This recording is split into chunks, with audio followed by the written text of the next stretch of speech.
दोस्तों, मैं फराज मलिक। इस वीडियो में हम सऊदी अरब और उसके कुछ कानूनों पर चर्चा करेंगे, लेकिन पहले बात कर लेते हैं फीफा वर्ल्ड कप की। सऊदी अरब ने इतिहास रच दिया। सऊदी अरब ने अर्जेंटीना को हराकर इतिहास रच दिया। वो अर्जेंटीना जिसमें मेसी जैसे खिलाड़ी मौजूद हैं। 1990 से अर्जेंटीना कभी भी फीफा वर्ल्ड कप का पहला मैच नहीं हारी थी, लेकिन सऊदी अरब ने अर्जेंटीना को हराकर पूरी दुनिया में इतिहास रच दिया है। सऊदी अरब जैसी कमज़ोर टीम लेकिन मेहनत के साथ आगे आई और क्वालिफाई करके फीफा वर्ल्ड कप में अर्जेंटीना को हराया। सऊदी अरब को ये जीत मुबारक हो, लेकिन इसी बीच अफसोस भी होता है कि सऊदी अरब जैसे देश भी स्पोर्ट्स में आगे निकल रहे हैं। फुटबॉल टीम उनकी तैयार हो चुकी है, लेकिन हमारे देश की टीम कभी भी वर्ल्ड कप में क्वालिफाई नहीं कर पाई।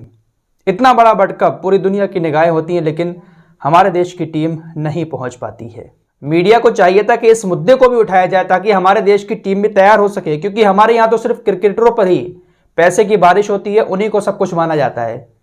और खेलों में जो लोग आते हैं उनकी कोई इज्जत वैल्यू नहीं होती। जितना पैसा क्रिकेट में खर्च किया जाता है, अगर इतना पैसा दूसरे खेलों पर भी खर्च कर दिया जाए ना, तो गरीब परिवारों के लोग निकल कर आगे आए और अच्छे एथलीट बने।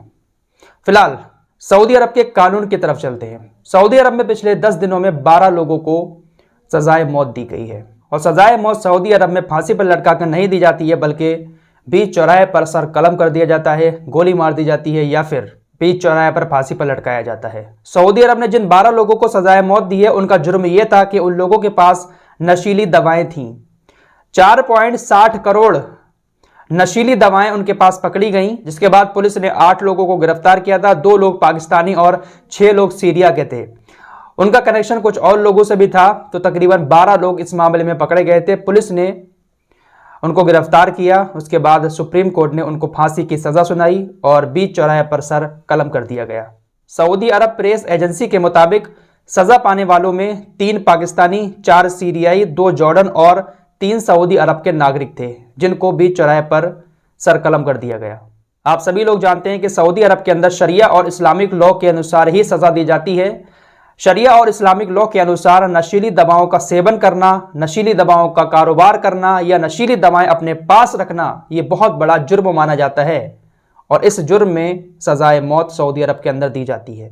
हम सभी लोग जानते हैं कि बहुत सारे देशों के लोग सऊदी अरब में जाकर जॉब करते हैं। हमारे यहाँ के भी काफ़ी सारे लोग हैं, तो उन लोगों को ये बातें मालूम होनी चाहिए कि किस जुर्म में सऊदी अरब के अंदर बीच चौराहे पर सजाए मौत दी जाती है। अगर कोई शख्स गैर इरादतन हत्या कर देता है, तब भी उसको सजाए मौत दी जाती है। हत्या की योजना बनाना, आतंकवादी गतिविधि करना, बलात्कार या यौन शोषण करना, वैश्यावृत्ति करना, समलैंगिक संबंध बनाना, यानी मर्द मर्द के साथ, औरत औरत के साथ अगर संबंध बनाता है तो उसको भी बीच चौराहे पर काट दिया जाता है।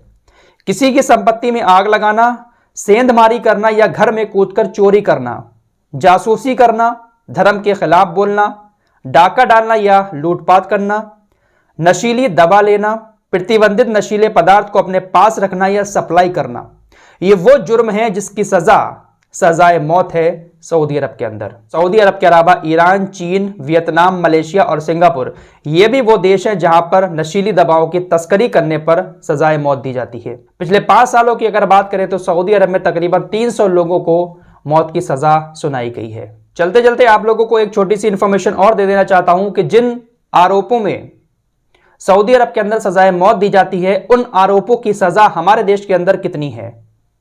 बिना लाइसेंस के अफीम, भांग की खेती करने पर वहां पर तो सजाए मौत है, लेकिन हमारे देश के अंदर 10 साल सश्रम की सजा और 1 लाख रुपए तक जुर्माना। प्रतिबंधित नशीली दवाओं या नशे की चीज के साथ पकड़े जाने पर सऊदी अरब के अंदर सजाए मौत दे दी जाती है, लेकिन हमारे यहां पर कम मात्रा में मिलने पर 6 महीने की जेल, 10,000 रुपए जुर्माना, ज्यादा मात्रा में मिलने पर 10 साल से 20 साल की जेल और 1 लाख रुपए जुर्माना। तो सऊदी अरब की सजा में और हमारे देश की सजा में कुछ इस तरह का अंतर है। फिलहाल 10 दिनों में 12 लोगों का सर कलम सऊदी अरब के अंदर कर दिया गया है। इस रिपोर्ट में इतना ही। मिलते हैं एक और नए वीडियो के साथ, तब तक के लिए अपना ख्याल रखिए।